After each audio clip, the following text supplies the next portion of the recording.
नायकोडी. नावातच बघा, स्नेहल म्हणजे त्यांनी इतका स्नेह तुमच्या सगळ्यांशी जोडला आहे, त्यामुळे एवढा मोठा परिवार त्यांच्या या कार्यक्रमासाठी, पहिल्यांदा आयोजित केलेल्या कार्यक्रमासाठी उपस्थित आहेत. खूप मनापासून त्यांचं कौतुक आणि अभिनंदन करते. गौरव नायकोडी दादांचा आज वाढदिवस, त्यांना खूप मनापासून शुभेच्छा देते. आणि मला वाटतं अण्णांचा वारसा वसा त्यांनी पुढं अशा चांगल्या पद्धतीने चालू ठेवला आहे आणि ह्याचा नक्की कुठेतरी सगळ्या कुटुंबाला, वाळवा तालुक्याला खूप मोठा गर्व असणार आहे. असं त्यांचं कर्तृत्व आहे आणि त्या कर्तृत्वाला खरोखर मनस्वी मी त्यांचं अभिनंदन करते. त्यांच्या पुढच्या वाटचालीला शुभेच्छा देते. स्नेहलताईंचं इच्छाशक्ती इतकी स्ट्रॉंग होती ना, म्हणजे त्या म्हणल्या की वहिनी यावं असं खूप इच्छा आहे. मी त्यांना म्हणलं मी गावाला निघाले आहे, पण मला त्यांची इच्छाशक्ती इतकी मोठी होती की माझं गावाला जाणं रद्द झालं आणि आज मी तुमच्या कार्यक्रमाला इथं उपस्थित आहे. म्हणजे बघा, मनातलं जर एखादी गोष्ट काही ठरवली ना तर काय होऊ शकतं ह्याचं उदाहरण मी तुमच्यासमोर उभी आहे. कारण मी सतत त्यांना नाही हो, मला जमणार नाही हो, मला नाही, तुम्ही यायलाच पाहिजे, नाही तुम्ही यायलाच पाहिजे असं सातत्याने त्यांचं सांगणं होतं. इकडनं पडळकर ताई फोन करायच्या, इकडनं जाऊबाई फोन करायच्या, आता काय करायचं प्रश्न. पण आज मला वाटतं मी आले, अण्णांच्या स्मृतिस्थानावर मी जाऊन त्यांना अभिवादन केलं, सगळं त्यांचं काम बघितलं आणि मला वाटतं मी आले नसते तर खूप मोठं काहीतरी चुकवलं असतं. त्यामुळं खरोखर पूर्ण कुटुंबाचं खूप मनापासून आभार मानते. 8 मार्च जागतिक महिला दिन. सगळ्याच वक्त्यांनी सांगितलं की 8 मार्च महिला दिन, त्याचं महत्त्व, केव्हापासून ते सुरू केलं आणि आज आपण सगळेजण 8 मार्च साजरा करतो. समाजातल्या कर्तृत्ववान महिलांना पण त्यांचा गौरव करतो. विविध उपक्रम, कार्यक्रम सातत्याने सगळीकडं म्हणजे पूर्ण देशभरात होत असतात. पण मला वाटतं माझ्यासाठी 365 दिवस हा महिलांचा दिवस आहे. हे जर तुम्ही मानलं, ह्याचं महत्त्व जर तुम्हाला कळलं ना, तर समाजात हे जे स्त्री पुरुष समानता आहे आपण म्हणतो व्हायला पाहिजे, ती ऑलरेडी झालेली आहे. अगदी जिजाऊंच्या काळापासून ती आहे. कारण का जिजाऊंनी शुभांना घडवलं, सावित्रीबाई फुलेंनी आपल्याला शिक्षणासाठी प्रवृत्त केलं आणि म्हणून मला वाटतं अगदी स्वातंत्र्याने आपण समोर बसून आमचं जे काही 4 गोष्टी सांगणं आहे, आमचे अनुभव आहे ते ऐकण्यासाठी बसलेला आहात. आणि मला आनंद होईल की भविष्यात आम्ही समोर बसलोय आणि तुमच्यातल्या काही कर्तृत्ववान महिला इथं स्टेजवर उभारून असं आमच्यासारखं भाषण देत आहे. करणार ना? हेच सांगायला मी तुमच्यासमोर आलेले आहे. आम्ही काही वेगळं नाही आहे. सगळ्यात पहिलं हे समजून घ्या, तुमच्यासारख्या सर्वसामान्य घरातल्या आलेल्या आम्ही स्त्रिया आहोत. घरच्यांनी साथ दिली म्हणून आम्ही समाजात उतरून समाजासाठी काहीतरी करू शकलो आणि अनेक महिलांचं भवितव्य त्याच्यामुळं घडलं. हे मनस्वी आनंद आणि अभिमान वाटल असं सगळ्या कर्तृत्ववान स्त्रिया ज्या व्यासपीठावर आहेत त्यांचं काम आहे. आणि तुम्ही पण तसं करावं ही विनंती आज तुमच्यासमोर करायला आलेली आहे. मी एवढंच म्हणेन, थोडं आणखी जगूया, थोडं स्वतःला समजूया, थोडं स्वतःला ओळखूया आणि थोडं स्वतःमध्ये रमूया.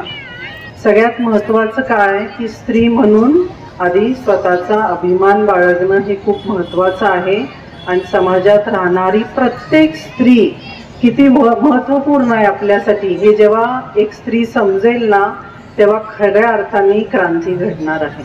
आणि मला खात्री आहे की तुम्ही हे सगळं कराल. खूप महत्त्वाचं आहे. मी ज्या ज्या कार्यक्रमाला जाते मी नेहमी सांगते की आपण नशीबवान आहोत की आपण भारत देशात जन्मलो. कारण काय, भारत देश आणि त्याची ही संस्कृती, आपण सगळ्या महिला या देशाच्या संस्कृतीच्या जनक आहोत. आपणच सगळ्याजणी. तुम्ही बघा, घरात काम करत असताना आपल्या मुलांवर पण तेवढं लक्ष देतो. आपले घरचे प्रमुख काय करतात, त्यांची आवड निवड काय आहे, घरचं काम कुठल्या पद्धतीने कुठल्या टाईमला झालं पाहिजे, आलं गेलेला पाहुणा, समाजात कुठं जायचं असेल, एखादा कार्यक्रम असेल, लग्न असेल, कुणाचं बारसं आहे, कुणाचा वाढदिवस आहे, सगळं काही तुम्ही महिला सांभाळता, बरोबर आहे ना? त्यामुळे आपण भारतीय संस्कृतीच्या जनक आहोत. आपल्या आईनी आपल्याला जे संस्कार दिले ते आता पुढच्या पिढीमध्ये रुजवणं हे खूप महत्त्वाचं आहे आणि हे करणं त्याहून अत्यंत महत्त्वाचं आहे. मला खात्री आहे की आपण सगळ्या स्त्रिया हे ऑलरेडी करत आलेला आहात. कारण काय, आपण भारतीय संस्कृती पुढे नेणं हे खूप महत्त्वपूर्ण गोष्ट झालेली आहे. कारण का आपण 21व्या शतकात जगतो. आपल्याला वाटतं आपण कमकुवत आहोत, आपण कमजोर आहोत, या पुरुषांच्या जगात कुठं आपलं ठिकाणं लागणार आहे, पण तसं नाही आहे. आज प्रत्येक क्षेत्रात स्त्रिया चांगल्या पद्धतीने काम करतात आणि तुम्ही महिला तर खरोखर ऑलराऊंडर आहात. पण हे फक्त असतं ना, समजणं, कळतं पण वळत नाही, हिथंच आपलं चुकतं. त्यामुळे आता ते वळण आपल्या आयुष्यात देणं आणि स्त्री म्हणून स्वतःचा अभिमान बाळगणं खूप महत्त्वाचं आहे. खरं तर इतके वर्ष आपण खूप परिश्रम करत आलेला, खूप हार्डवर्क करता आणि त्याच्याशिवाय मला वाटतं आयुष्यात आपल्याला कुठलं सुख मिळत नाही.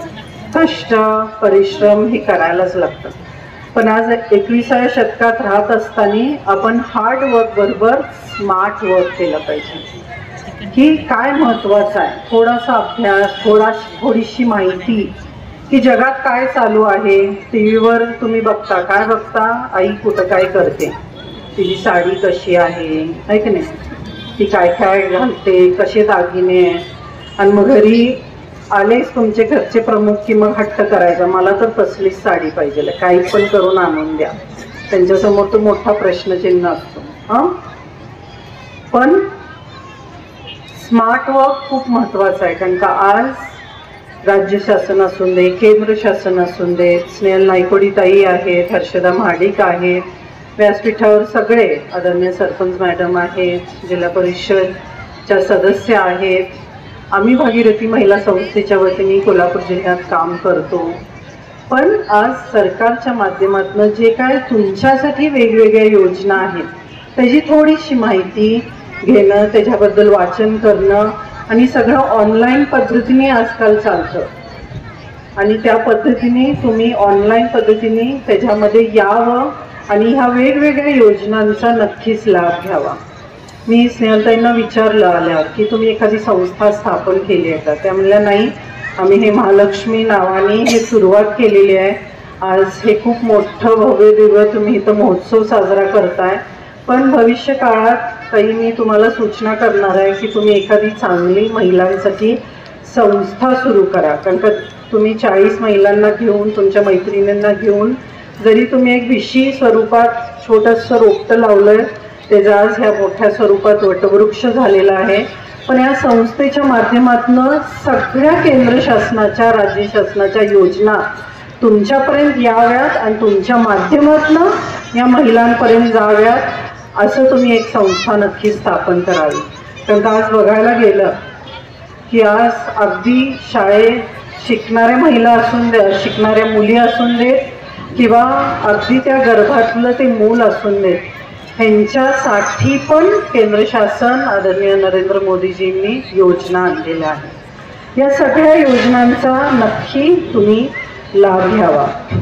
अगदी त्या गरोदर स्त्रीसाठी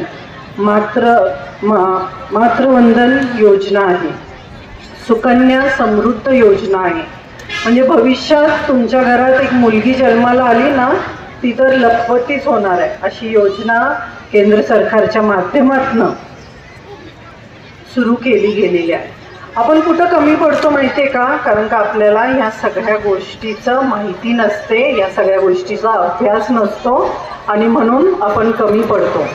पण आज केंद्र शासनाच्या माध्यमातून आदरणीय आमचे चंद्रकांत दादा पाटील यांनी घोषित केलेलं आहे की अगदी मुलींना उच्च शिक्षण जरी घ्यायचं असेल तर राज्य शासन, मग तुम्हाला इंजिनिअरिंग करायचं आहे, आर्किटेक्चर करायचं आहे, तर राज्य शासन मोफत शिक्षण आमच्या मुलींसाठी देतं.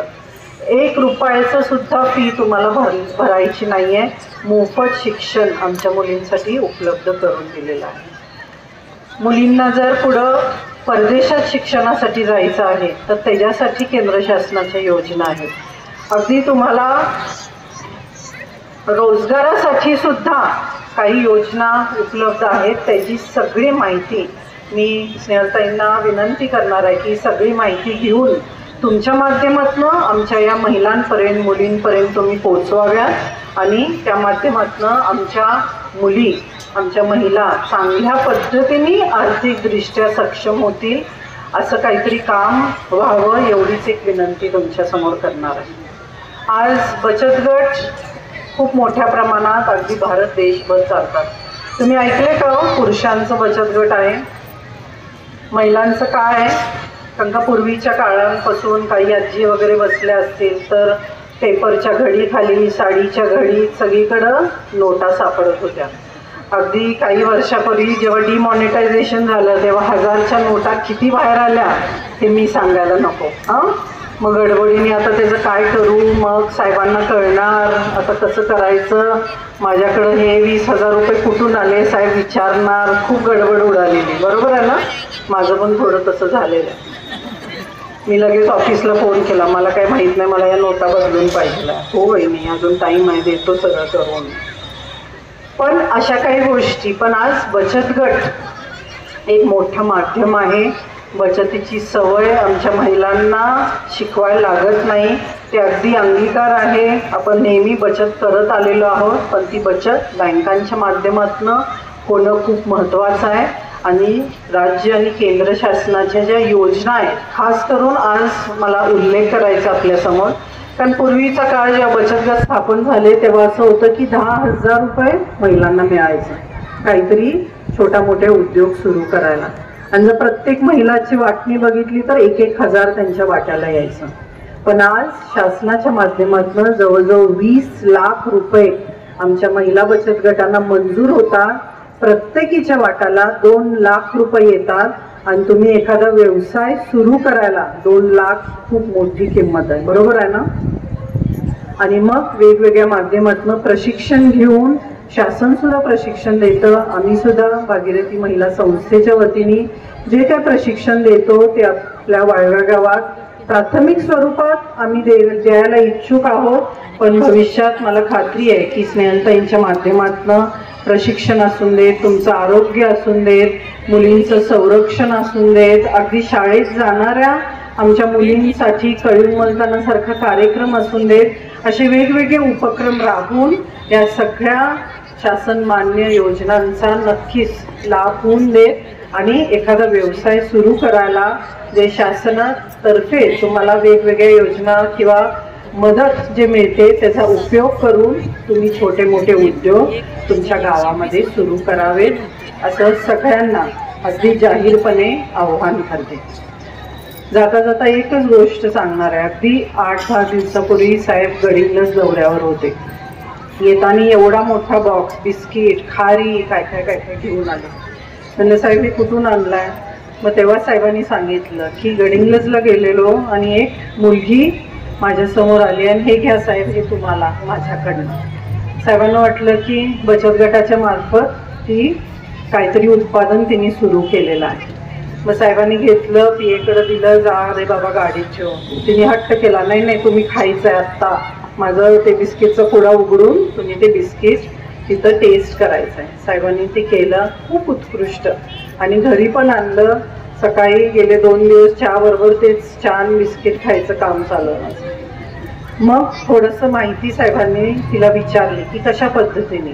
तर मी जसं नमूद केलं की केंद्र शासन आणि राज्य शासनाच्या योजनांचा त्या मुलींनी फायदा करून घेतला.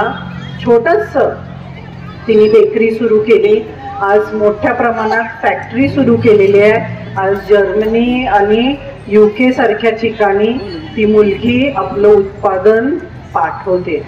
हे तुम्ही करू शकता ना. गडिंग्लज तुम्हाला माहिती आहे काही जणींचं माहेर पण असू शकतं तिथं बसलेल्या, पण गडिंग्लज सारख्या छोट्याशा गावातनं येऊन तिने हे धाडस केलं, योजनांचा लाभ घेतला आणि आज एक चांगला व्यवसाय करते. आपल्या कुटुंबाला आपल्या त्या भागातल्या जिल्ह्यातल्या सगळ्या त्यांच्या जवळच्या मैत्रिणी किंवा बचत गटातल्या सदस्यांना आज हाताला काम मिळते आणि आर्थिकदृष्ट्या त्या सक्षम होतात, हीच खूप मोठी गोष्ट आहे. आज या महोत्सवाच्या माध्यमातून तुम्ही सगळ्याजणी इथं आलात. नक्कीच तुम्ही या सगळ्या स्टॉल्सना भेट द्यावं.